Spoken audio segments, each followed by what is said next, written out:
ವೀಕ್ಷಕರೇ, ಇವಾಗ ನಮ್ಮ ಜೊತೆ ಮಾತಾಡಲಿಕ್ಕೆ ಆನಂದ್ ಸಿಂಗ್ ಆರ್ಮಿ ಟೀಮ್ಗೆ ಈ ಒಂದೇನು ವಿಜಯನಗರ ಹೊಸಪೇಟೆ ದೇವಾಲಯಗಳ ಆನಂದ ಅಂತಕ್ಕಂಥ ಈ ಒಂದು ಕಾರ್ಯಕ್ರಮ ಮಾಡಿದ್ವಿ. ಈ ಕಾರ್ಯಕ್ರಮಕ್ಕೆ ಸಪೋರ್ಟ್ ಆಗಿ ನಿಂತಿರ್ತಕ್ಕಂಥದ್ದು ಎಲ್ಲ ರೀತಿಯಲ್ಲಿ ತನು ಮನ ಧನದಿಂದ ಸಹಾಯ ಸಹಕಾರ ನೀಡಿರ್ತಕ್ಕಂಥ ಶ್ರೀಕಂಠಣ್ಣವರಿದ್ದಾರೆ. ಅವ್ರನ್ನ ಮಾತಾಡಿಸ್ತಾ ಇದ್ದೀನಿ. ಏನು ವಿಷಯಗಳನ್ನ ತಿಳಿಸ್ತಾರೆ ಅಣ್ಣ? ನಮಸ್ತೆ ಅಣ್ಣ. ನಮಸ್ತೆ ಅಣ್ಣ, ಈಗ ಅಧಿಕಾರ ಇದ್ದಾಗ ಭಾಳ ಇಡೆಯರು ಭಾಳ ಜನ ಇದ್ದಾರೆ. ಆನಂದ್ ಸಿಂಗ್ ಸರ್ ಅವರಿಗೆ ಅಧಿಕಾರದಲ್ಲಿಲ್ಲ, ಏನಿಲ್ಲ. ಆದರೂ ಕೂಡ ಆನಂದ್ ಸಿಂಗ್ ಆರ್ಮಿ ಟೀಮ್ ಬಂದು ನಿಮ್ಮ ಹತ್ರ ಕೇಳ್ತದೆ, ಅಣ್ಣ ಈ ಥರ ಒಂದು ಅಭಿಯಾನ ಮಾಡ್ತಿದ್ದೆ ಆನಂದ್ ಸಿಂಗ್ ಸರ್ ಹುಟ್ಟುಹಬ್ಬಕ್ಕೆ, ತಮ್ಮ ಸಹಕಾರ ಇರಲಿ ಅಂತ ಹೇಳಿದಾಗ ನೀವು ಇಂದು ಮುಂದೆ ಏನೂ ಆಲೋಚನೆ ಮಾಡಿಲ್ಲ, ನೀವು ಮಾಡೋ ಕಾರ್ಯ ಸಖತ್ತಾಗಿದೆ ಮಾಡ್ರಿ ಅಂತ ಹೇಳಿದ್ರಿ. ಯಾಕೆ ಇಷ್ಟೊಂದು ಅಭಿಮಾನ, ಯಾಕೆ ಇಷ್ಟೊಂದು ಪ್ರೀತಿ ಅಣ್ಣ? ಆನಂದ್ ಸಿಂಗ್ ಅಂದ್ರೇ ಒಂದು ರೋಮಾಂಚನ. ಅವ್ರ ಹೆಸರು ಕೇಳಿದ್ರೇ ಒಂದು ರೋಮಾಂಚನ, ಅವ್ರ ಜೊತೆಗಿದ್ರೇ ಒಂದು ರೋಮಾಂಚನ. ಅವ್ರು ಬರೀ ಕಂಠ ಅಂತ ಕರೆದ್ರೆ ಒಂದು ರೋಮಾಂಚನ. ಎಷ್ಟು ಸಹಾಯ ಮಾಡ್ಯಾರಂದರೆ ಸಾವಿರಾರು ಮಾಡ್ಯಾರ. ನಾವು ಅಳಿಲು ಸೇವೆ ಅಷ್ಟೇ. ನಾನು ಏನು ಮಾಡೀನಿ, ನೀವು ಬಂದು ವೆಂಕಟೇಶ್ ಅಣ್ಣ ಇರ್ಬೋದು, ಅಂತನ ದಾಸ್ ಇರ್ಬೋದು, ಯಾರೇ ಇರ್ಬೋದು, ಅಣ್ಣ ನೀವು ಬಂದು ಕೇಳಿರೋದು ಏನಲ್ಲ. ನಾನು ಅವ್ರ ತಗ್ಲಿಂದ ಭಾಳ ಸಹಾಯ ತಗೊಂಡಿನಿ. ಅವ್ರು ಭಾಳ ಅಂದರೆ ಕಡುಗೈ ದಾನಿ, ಕಲಿಯುಗದ ಕಾರಣ ಅಂದ್ರೆ ತಪ್ಪಾಗ್ಲಿಕ್ಕಿಲ್ಲ. ಅಷ್ಟು ಭಾಳ ಮಾಡ್ಯಾರ. ಆಮೇಲೆ ಅವರು ಏನು ಮಾಡಿಲ್ಲಣ್ಣ, ನಮ್ಮ ಕೇರಿಗೆ ಮಾಡಿಲ್ಲ, ನಮಗೆ ಮಾಡಿಲ್ಲ. ನನ್ನ ಹೆಂಡ್ತಿ ಅನ್ಕಾಂಟೆಸ್ಟ್ ಆಗಿ ಅಧ್ಯಕ್ಷರು ಮಾಡಿದ್ರು. ಇನ್ನು ಜೀವನ ಇರೋ ತಕ್ಕನ ಕನ್ನಿಮಾದೇವಿ ಮಾಜಿ ಅಧ್ಯಕ್ಷರು ಅಂತಂದು ಎಲ್ಲೇನು ಹೇಳಿದ್ರೆ ನಾನು ಯಾವ ಆಫೀಸ್ಗೆ ಹೋದ್ರೂ ಗುರುತಿಸ್ತಾರೆ, ಅಧ್ಯಕ್ಷರಪ್ಪ ಇವರು ಅಧ್ಯಕ್ಷರಾಗಿದ್ದರು ಅಂತ. ಅದು ಸಾಕಲ್ಲಣ್ಣ. ನಾನು ಏನು ಮಾಡಿದ್ರು ಅದು ನಾನು ಅವ್ರನ್ನ ಜೀವ ಕೊಟ್ಟರು ಅವರು ಹೋಗೋದಿಲ್ಲ ಅಂತ ಒಂದು ನಮಗೆ ಒಳ್ಳೆ ಗೌರವ ಕೊಟ್ಟು ಹೋಗಿದ್ದಾರೆ.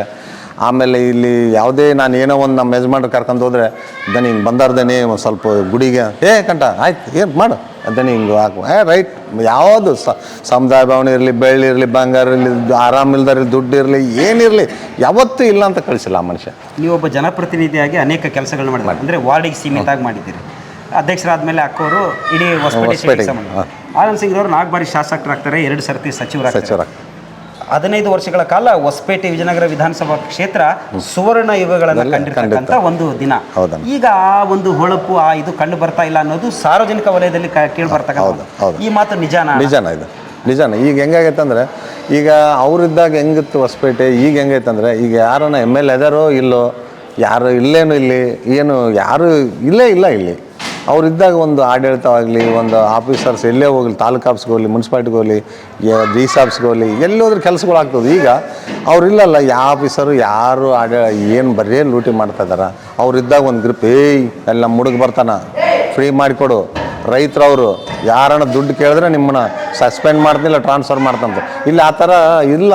ಒಂದು ಮಾತಾಡೋರಿಲ್ಲ, ಒಂದು ಲೀಡರ್ಶಿಪ್ ಇಲ್ಲ, ಒಂದು ಕ್ವಾಲಿಟಿನೇ ಇಲ್ಲ.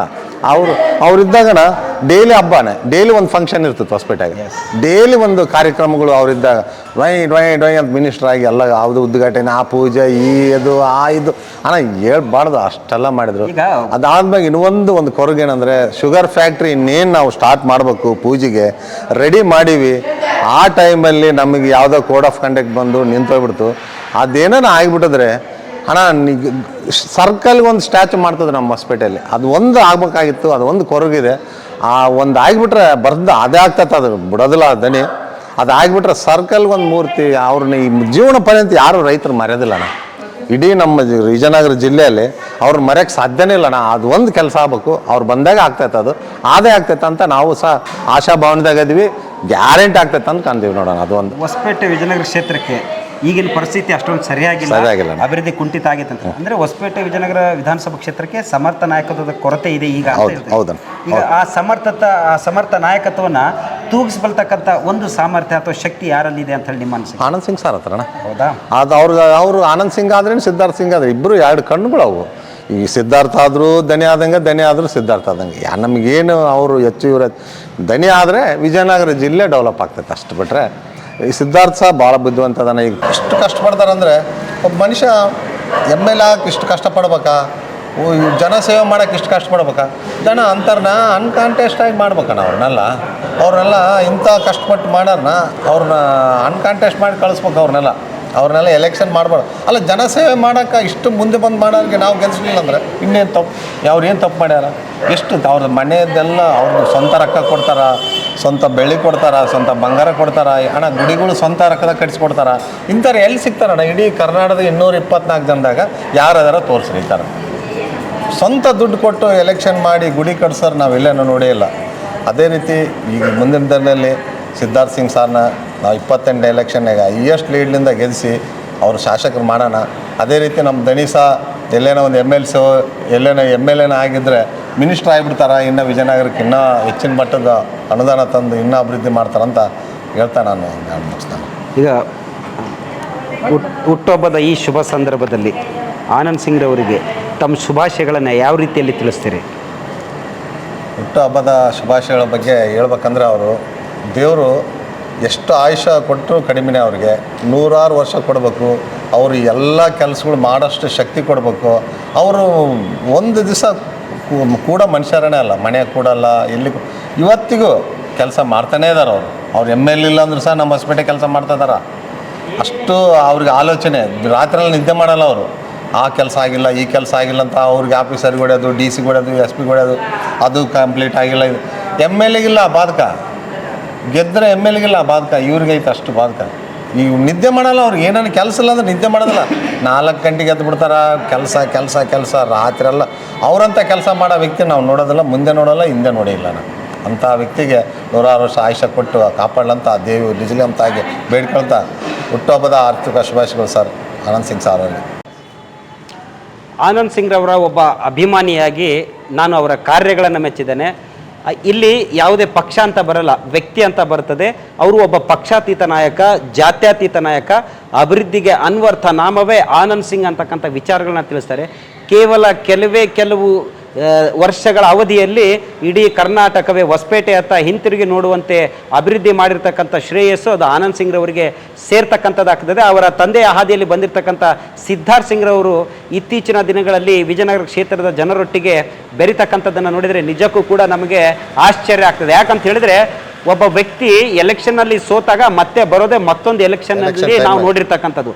ಅಂತಹ ಈ ದಿನಮಾನಗಳಲ್ಲಿ ಸ್ವಾರ್ಥದ ಈ ಪ್ರಪಂಚದಲ್ಲಿ ಅವರು ಎಲೆಕ್ಷನ್ನಲ್ಲಿ ಸೋತರೂ ಕೂಡ ಜನರ ಮಧ್ಯದಲ್ಲಿ ಇದ್ದು ಸಣ್ಣ ಪುಟ್ಟ ಫಂಕ್ಷನ್ಗಳಿಗೆ ಅವರ ಒಂದು ಇರುವಿಕೆಯನ್ನು ನೋಡ್ತಾರೆ. ಇದಕ್ಕಿಷ್ಟೇ ಕಾರಣ ಅವರು ಆ ಜನರ ಮೇಲೆ ಇಟ್ಟಿರ್ತಕ್ಕಂಥ ಪ್ರೀತಿ, ಆ ಗೌರವ. ಅವರನ್ನು ನಾವು ಕಳ್ಕೊಂಡಿವೆ ಹೊರತು ಅವರ ಸೋಲು ಈ ಚುನಾವಣೆಯಲ್ಲಿ ಸೋಲಾಗಿಲ್ಲ, ನಮ್ಮ ಸೋಲು ಅಂತಕ್ಕಂಥ ಮಾತನ್ನು ಶ್ರೀಕಂಠಣ್ಣವರು ಹೇಳ್ತಕ್ಕಂಥದ್ದು.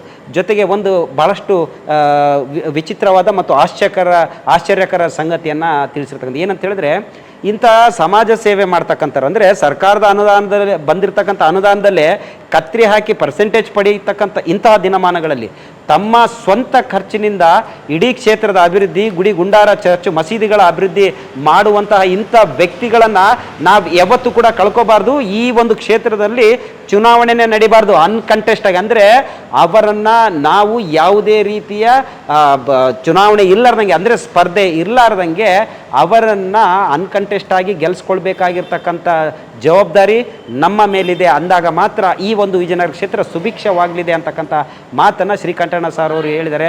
ಶ್ರೀಕಂಠಣ್ಣವರು ನಮ್ಮ ಆನಂದ್ ಸಿಂಗ್ ಆರ್ಮಿಯ ಈ ಒಂದು ಎಪಿಸೋಡ್ನ ಅವರು ಪ್ರಾಯೋಜಕರಾಗಿರ್ತಾರೆ. ಅವರ ಎಲ್ಲ ಸಹಕಾರಕ್ಕೆ ಮತ್ತು ಅವರ ಒಂದು ನೆರವಿಗೆ ಆನಂದ್ ಸಿಂಗ್ ಆರ್ಮಿ ಟೀಮ್ ಯಾವತ್ತೂ ಕೂಡ ಚಿರಋಣಿಯಾಗಿರ್ತದೆ. ಥ್ಯಾಂಕ್ ಯು ವೆರಿ ಮಚ್ ಅಣ್ಣ ನಿಮಗೆ.